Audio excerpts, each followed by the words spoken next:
Radio One, le QG de l'info, Martin Arnal. Lundi 14 septembre 2015, nous sommes de retour sur radio-one.fr et à la une de l'actualité ce soir. Pour faire face à l'afflux de réfugiés, la police hongroise a fermé le principal point de passage emprunté par les migrants pour traverser la frontière serbo-hongroise à Roszk en Hongrie. Urgence médicale, station-service en déplacement à Vesoul, François Hollande a annoncé une vingtaine de mesures et 500 millions d'euros supplémentaires pour les zones rurales. Enfin, le gouvernement a choisi de taxer davantage les fournisseurs internet plutôt que de remettre la publicité après 20 heures sur les chaînes. Toutes les explications de Karl dans cette édition.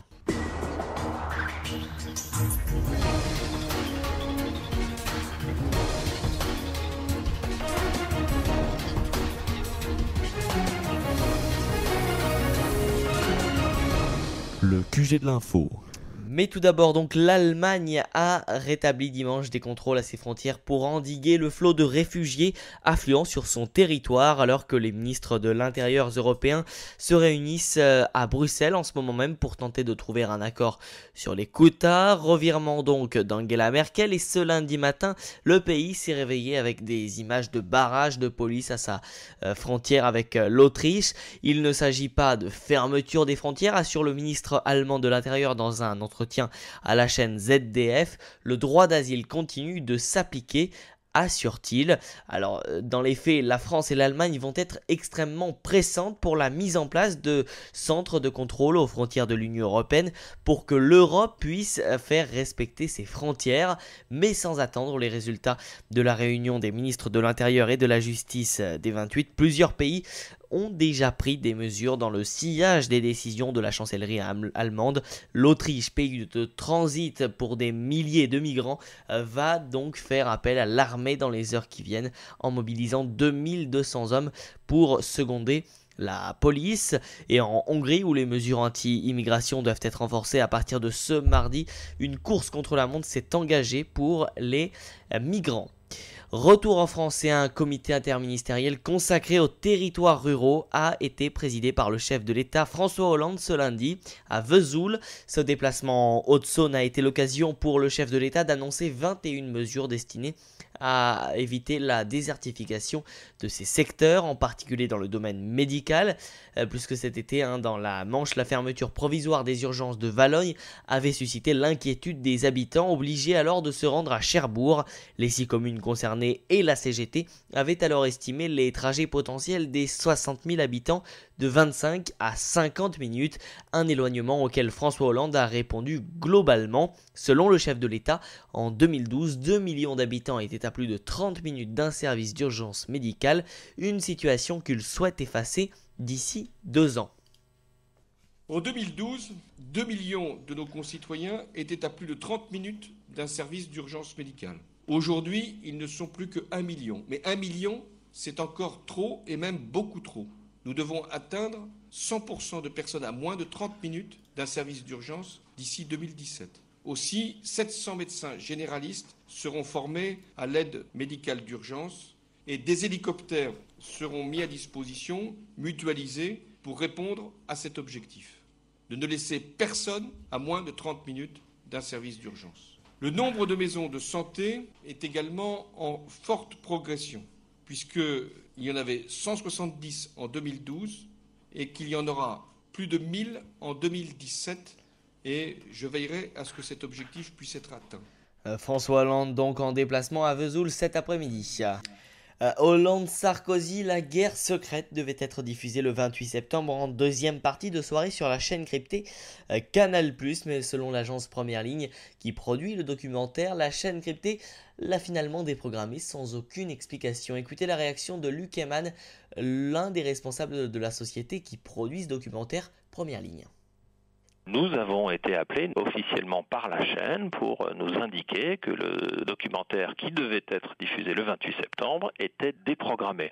On nous a précisé dans la même phrase qu'il ne s'agissait pas d'un acte de censure, Mais aucune raison ne nous a été avancée au sujet de cette déprogrammation. Mais surtout, le plus inquiétant pour nous à ce stade, c'est qu'aucune date de diffusion ne nous a été annoncée. Ce qui est troublant pour un documentaire d'actualité politique qui est prêt depuis le début de l'été. Allez, on est toujours dans le QG de l'info et je vous le dis donc, le gouvernement a choisi de taxer davantage les fournisseurs d'accès à Internet plutôt que de remettre la publicité après 20h sur les chaînes publiques. Bonsoir Karl. Alors on va revenir justement avec vous sur ce sujet. Donc, faut-il rétablir la publicité après 20h ? Exact. Dans le journal du dimanche daté du 13 septembre, Fleur Pellerin, la ministre de la Culture qui ne sait pas qui, Patrick Modiano, enfin elle doit le savoir maintenant, a annoncé la fin des tergiversations autour du financement de l'audiovisuel public. Il n'y aura pas de publicité après 20h sur les chaînes de France Télévisions. En revanche, la ministre de la Culture prévoit une hausse limitée de la redevance et une augmentation de la contribution des fournisseurs d'accès à Internet, la taxe Copé. Une hausse déjà contestée par le plus important des acteurs concernés, Orange. Mais que veut le peuple ? Le peuple ne veut pas qu'on augmente une nouvelle fois ce qu'il doit payer pour regarder une télévision de mauvaise qualité. Plusieurs grands médias avaient officialisé leur opposition à cet éventuel retour. Le secteur audiovisuel reste fragile aujourd'hui et nos entreprises poursuivent des réformes structurelles. Pourtant, France Télévisions a vu ses recettes augmenter de 5% entre 2007 et 2014. Une misère. Malgré la suppression de la publicité commerciale en soirée, et alors que la marge publicitaire de la télévision baissait de 12%, expliquent les signataires, écrivent plusieurs grands médias dans une lettre écrite adressée au Premier ministre, Manuel Valls, dont l'AFP s'est procuré la copie mercredi 9 septembre. La lettre continue comme suit. En 2014, le groupe France Télévisions a disposé pour seulement 5 chaînes de 2,830 milliards d'euros de ressources. Dans le même temps, les 20 chaînes gratuites privées qui vivent de leurs seules recettes publicitaires ont dû se partager seulement 2,7 milliards d'euros.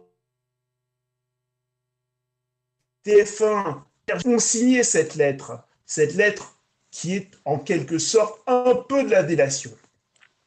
Cette lettre a été co-signée par les principaux dirigeants des groupes audiovisuels privés, comme le PDG de TF1, Nonce Paolini, le président du directoire d'M6, Nicolas Tavernos, qui sponsorise un club de foot, ou encore des patrons de groupes de radio comme Christopher Baldelli, président du directoire de RTL, et Jean-Paul Baudecroux, le célèbre Jean-Paul Baudecroux, PDG et créateur d'Énergie.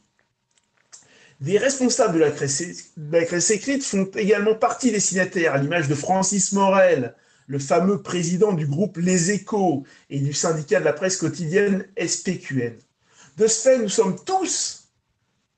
sommes pour ces concurrents privés, confrontés à une crise du marché publicitaire. Les principaux défis de France Télévisions ne sont pas tant la collecte de nouvelles ressources qu'une meilleure gestion de celles-ci, soulignent les signataires. Mais de quoi se mêle-t-il ? Si leur presse était d'une bonne qualité, peut-être que plus de personnes la regarderaient.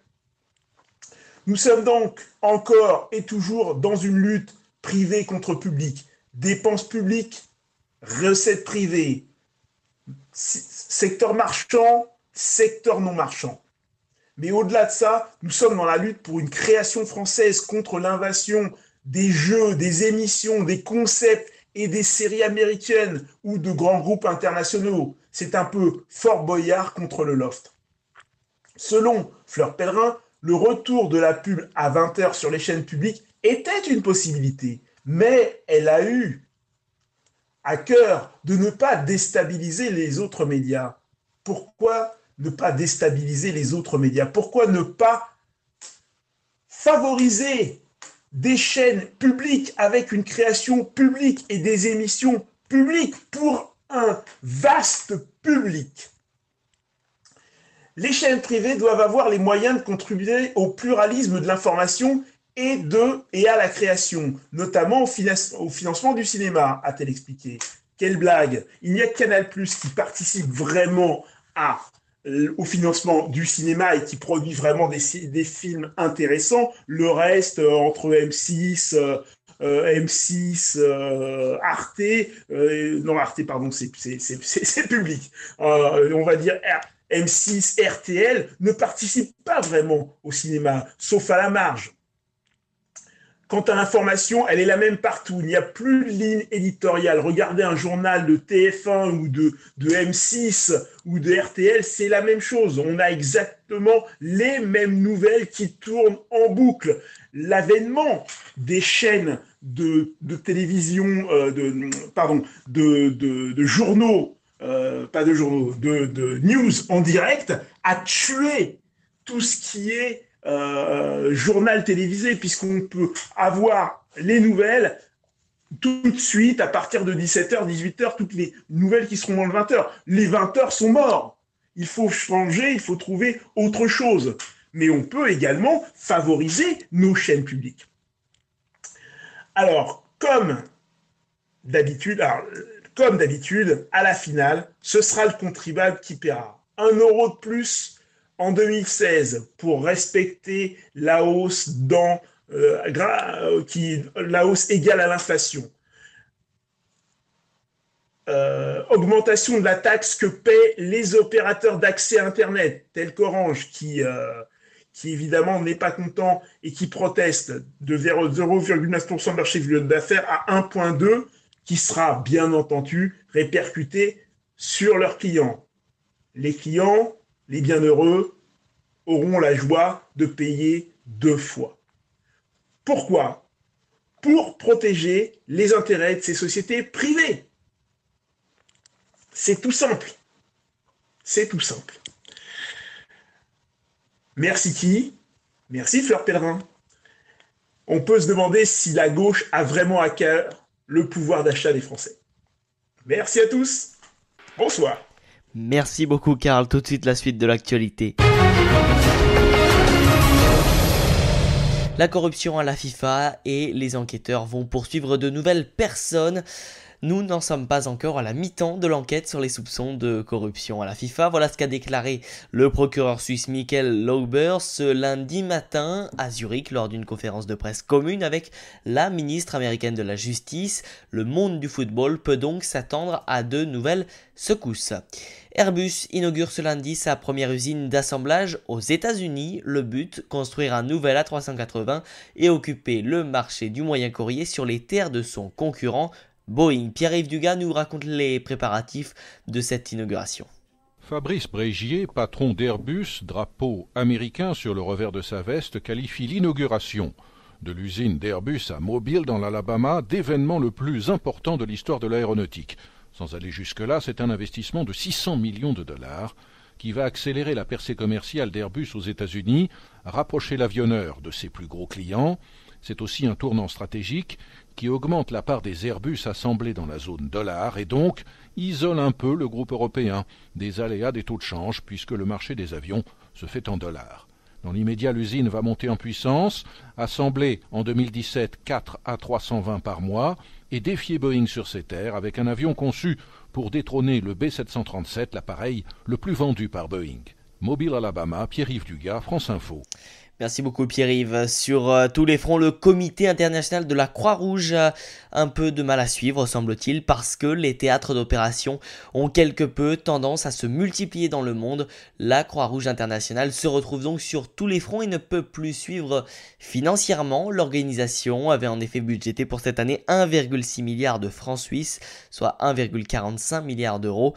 Une estimation chaque année plus élevée mais insuffisante pour couvrir les besoins croissant. Un mot de sport pour vous informer que Yoann Gourcuff a signé ce lundi un protocole d'accord avec le Stade Rennais, signifiant qu'il évoluera bien avec le club breton dès lors qu'il aura retrouvé 100% de sa condition physique, bien évidemment. Et puis Novak Djokovic a remporté ce dimanche l'US Open, le 10e titre du Grand Chelem de sa carrière face à un certain Roger Federer. On en reparlera de ce match demain dans Tennis Talk entre 19h et 20h30. C'est la fin de ce QG de l'info. Merci de l'avoir suivi et à demain. Le QG de l'info.